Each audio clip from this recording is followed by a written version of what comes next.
ہے کہ میری تقریر کچھ نہیں ہے، آپ کو اللہ کے کلام سے چمٹنا ہے. میری تقریر کا خلاصہ یہ ہے کہ آپ اللہ کے کلام سے چمٹو.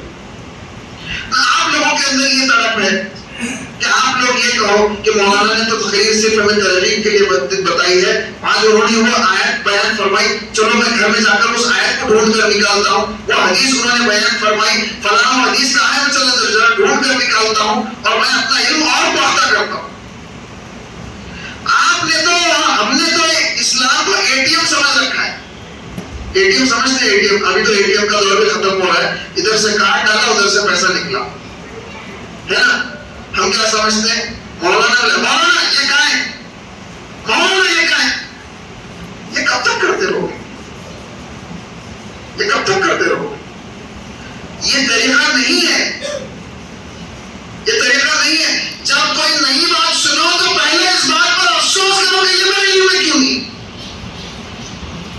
اور پوچھنے سے پہلے اپنے آپ کو اتنا تھکا دو کہ آپ ڈھونڈتے ڈھونڈتے تھک جاؤ اور پھر تھکا کر مولانا کے پاس جاؤ، مولانا میں ڈھونڈ کر تھک گیا، مجھے حدیث نہیں ملی، پلیز مجھے آپ دلیل بتائیے. آپ کیا کرتے؟ 2 منٹ کا میگی کا نوڈل سمجھ رکھا ہے اسلام کو، ادھر ڈالا ابلتے پانی میں، ادھر سے نکل کر تیار ہو گیا اور آپ کھا گئے. ایسا تھوڑی اسلام حاصل ہوتا ہے، محنت کرنی پڑتی ہے. تو اللہ کے کلام کو بار بار پڑھنا ہوگا میرے دوستو، اللہ کے کلام کو بار بار پڑھنا ہوگا. ہو سکتا ہے اللہ کے کلام سے بہت ساری چیزیں آپ کو نہ سمجھ میں آئیں. دیکھیے قرآن میں جب ہم پڑھتے ہیں تو کبھی طلاق کا مسئلہ آتا ہے، کبھی عدت کا مسئلہ آتا ہے، کبھی میراث کا مسئلہ آتا ہے. یہ فقہی مسائل آپ چھوڑ دو.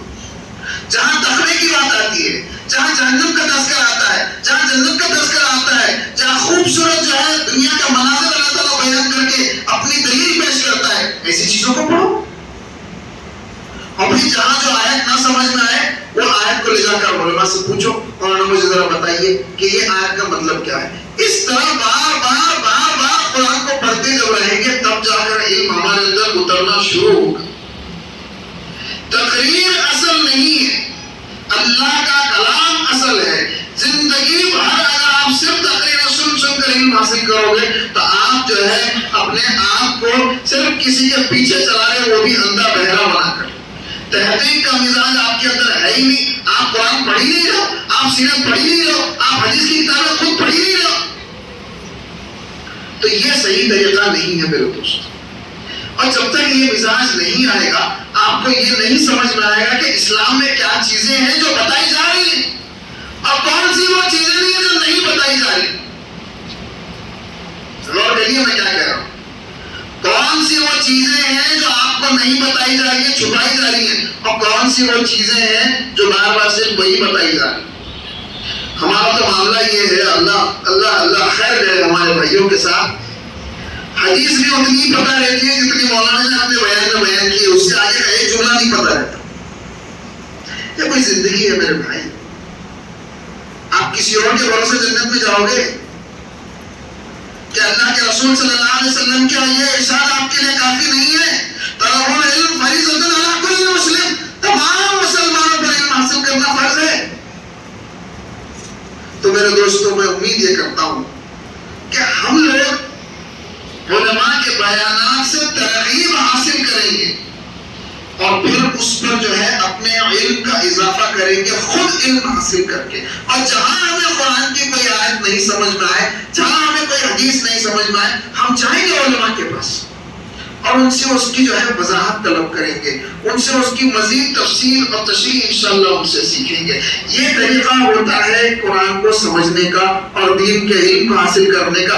جب تک ہم اس طرح سے نہیں کریں گے ہمارے حالات نہیں بدلیں گے. آپ کو ایک بات بتاتا ہوں، اسلام ایک انقلابی دین ہے.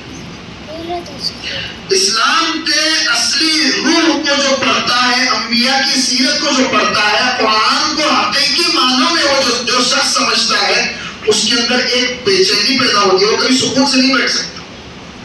وہ دنیا کے غلط حالات کو دیکھ کر وہ کبھی خاموش نہیں بیٹھ سکتا. یاد رکھیے اس بات.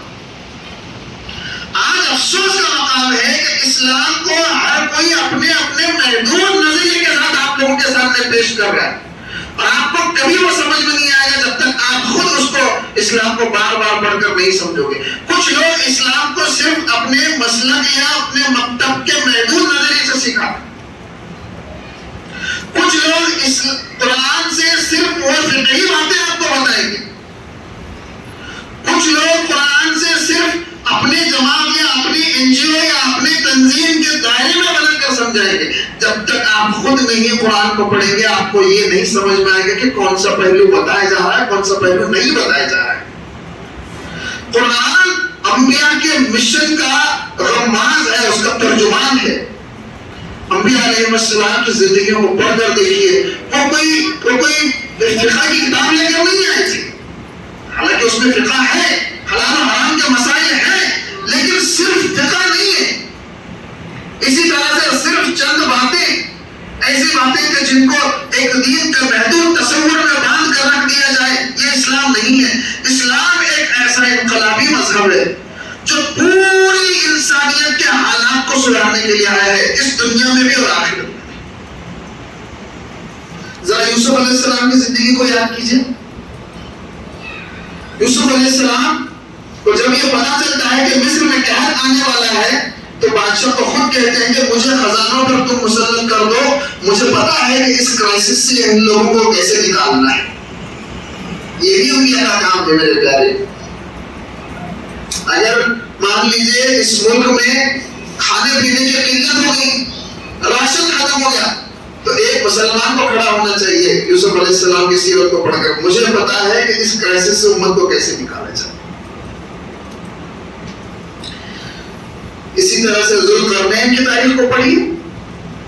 ذوالقرنین ایک جگہ جاتے ہیں, وہاں لوگ آ کر کہتے ہیں کہ فلاں بستی کے لوگ ہمیں بڑے پریشان کر رہے ہیں. ذوالقرنین کیا کہتے ہیں, میں تمہارے لیے ایک دیوار بنا کر دوں گا تاکہ وہاں سے لوگ تم پر آ کر حملہ نہ کریں. انسانیت کو ظلم سے بچانے کا کام جو ہے اللہ تعالیٰ نے کیا. قرآن کی یہ آیت جو میں نے آپ لوگوں کے سامنے پڑھی, لِيَقُومَ النَّاسُ بِالْقِسْطِ, تاکہ انسانیت کو انصاف پر قائم کرے.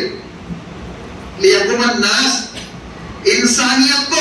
انسانیت کی خیر اور بھلائی اگر کوئی کر سکتا ہے تو مسلمان کر سکتا ہے. لیکن مسلمان جب تک دین کی انقلابیت کو نہ سمجھے, دین کو ایک چھوٹا سا محدود تصور بنا کر جب آپ رکھ لیں گے صرف ایک مسلک کے دائرے میں کہ بھائی فلاں چیز وہ ہے فلاں چیز یہ, یہی بحثیں زندگی بھر چلتی رہیں گی, اور مسلمان کو دینداری کے نام پر آپس میں لڑانے والی مشین بنا کر چھوڑ دیا جائے کہ فلاں چیز ایسی ہے فلاں چیز ایسی ہے, اس نے اپنے بیان میں وہ کہا, اس نے اپنے بیان میں وہ کہا.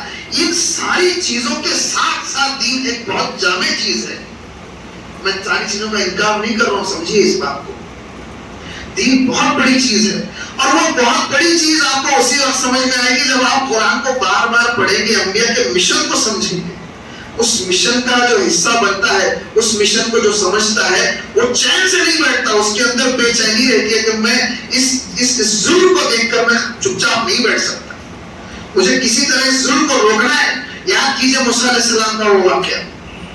موسیٰ علیہ السلام کا مزاج کتنا زبردست ہے. ادھر مصر میں ایک واقعہ ہوتا ہے. مصر میں کیا ہوتا ہے, بڑی کھڑی دوپہر میں نکلے ہوئے ہیں, دو لوگ آپس میں لڑ رہے ہیں. اس میں سے ایک شخص موسیٰ علیہ السلام کو بلاتا ہے اور کہتا ہے موسیٰ علیہ السلام میری مدد کرو. تو موسیٰ علیہ السلام اس شخص کو روک ہی رہے تھے کہ اچانک موسیٰ علیہ السلام کا ہاتھ لگ جاتا ہے تو وہ شخص دیر ہو جاتا ہے. اب دوسرے دن بھی اسی طرح کا کچھ مسئلہ ہوتا ہے تو موسیٰ علیہ السلام کے نام سے وارنٹ نکلتا ہے مصر میں, اور موسیٰ علیہ السلام کو مجبوراً مصر چھوڑ کر جانا پڑتا ہے. اب سوچئے موسیٰ علیہ السلام ایک شہر چھوڑ کر نکلے, ذرا واقعہ غور سے سنیے. موسیٰ انبیاء کا مشن کیسا ہوتا تھا, ان کے اندر کیسی بے چینی ہوتی تھی, آپ کو سمجھ میں آئے گا. ایک بستی کو چھوڑ کر نکلے, بھاگ کر گئے, کوئی سامان نہیں ہے, کپڑے پھٹے ہوئے ہیں, پسینہ پسینہ ہے, تھکے ہوئے ہیں. ایک پیڑ کے نیچے جا کر موسیٰ علیہ السلام کہتے ہیں اے اللہ تعالیٰ میں اس وقت اتنا تھکا ہارا اور اتنا محتاج ہوں, آپ جو دیں گے وہ میرے لیے غنیمت ہے. ایسی دعا موسیٰ علیہ السلام کی زبان سے نکلی تھی. مجھے فلاں چیز چاہیے یہ مانگنے کی بھی ہمت نہیں تھی موسیٰ علیہ السلام کے پاس, اتنے پیسے و سامان. لیکن جذبہ دیکھیے, جذبہ. ایک پیڑ کے نیچے کھڑے, سامنے ایک کنواں ہے, کیا دیکھتے ہیں کہ پانی کے لیے کچھ لوگ لڑ رہے ہیں, اور دور دو مچھیاں کھڑی. امت کی دو بیٹیاں کھڑی ہیں، بالکل شرافت کے ساتھ کھڑی ہوئی ہیں اور انتظار کر رہے ہیں کہ یہ لوگ ہٹے تو ہم بھی اپنے گھر پانی لے کر جائیں۔ موسیٰ علیہ السلام دیکھتے ہیں تھکے ہوئے ہیں، دامن تار ہے، بالکل طاقت نہیں ہے، اپنی ہی حالت خراب ہے، لیکن دل دیکھیے، کہتے ہیں کہ ان بچوں کے ساتھ ناانصافی ہو رہی، انہیں پانی لینے کو نہیں دیا جا رہا ہے، میں یہ ناانصافی دیکھ کر خاموش نہیں بیٹھ سکتا۔ کیا جذبہ ہے! کبھی غور کیا ہے آپ نے اس طرح سے تبلیغ اور کریں گے جب دین کو ایک انقلابی نظام کے طور پر آپ کے سامنے پیش کیا جائے گا؟ انسانیت کو انصاف دینے کے لیے آیا ہے اسلام۔ موسیٰ علیہ السلام دیکھتے ہیں، جا کر پوچھتے ہیں کیا معاملہ ہے، تم لوگ کیوں پانی بھر رہے ہو؟ بولتے ہیں یہ تو لڑنے والے جھگڑنے والے لوگ ہیں، ہم کہاں ان کے اندر گھسیں گے، ہم تو بیچاریاں ہیں، ہمیں اپنی عزت بھی بچانی ہے اور پانی بھی لے کر جانا ہے، اور ہمارے ابا بوڑھے ہیں۔ تو کہتے ہیں لاؤ ادھر، اور پانی بھر کے لاتے ہیں اور انہیں دے دیتے ہیں، جاؤ تم پانی لے کر۔ تو یہ جو بے چینی ہے، کسی ناانصافی کو دیکھ کر تڑپ جانا اور اس بھٹے میں کود جانا کہ اس کے ساتھ ناانصافی ہے، یہ ہے اسلام۔ اور آج اگر پورے ملک کا اور پورے عالم کا اگر ایسا ماحول ہو کہ ہر جگہ ناانصافی اور ظلم ہو، تو ہمارا اور آپ کا عالم کیا ہونا چاہیے، دل کا حال کیا ہونا چاہیے، ذرا سوچیے۔ کیا ہمارے اندر وہ بے چینی ہے، وہ تڑپ ہے، پوری انسانیت کی فکر کرنے کا جذبہ ہمارے اندر ہے؟